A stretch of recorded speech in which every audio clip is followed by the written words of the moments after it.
Now, there's a few things you need to consider when choosing a project niche.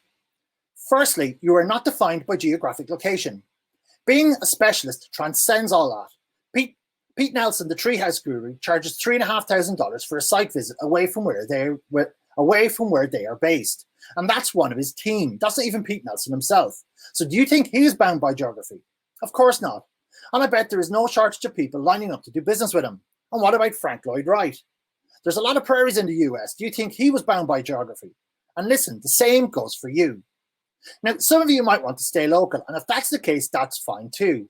I just want to make the point that you are not confined to your locality if you so choose. The second thing you need to consider is volume. How many types of these projects are in your area or even in your country? Some projects will be more plentiful than others depending on where you are from. Thirdly, you aren't marrying your niche for the rest of your life. You can change it anytime you like, and it evolves over time too.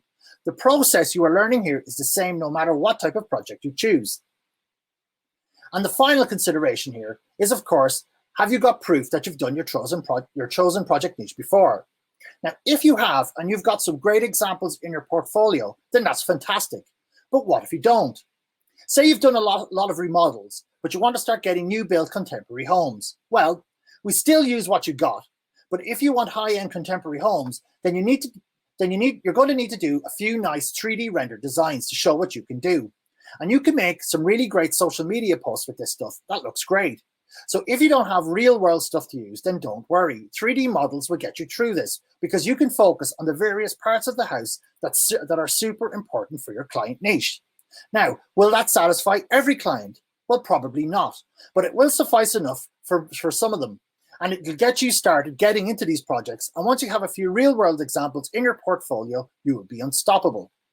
And finally, we need to address the feeling that you have nothing to give and no ability to help clients.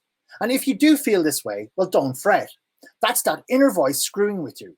The fact you are here tells me you have more to offer than 99% of architects out there. You can do this if you give it 100%.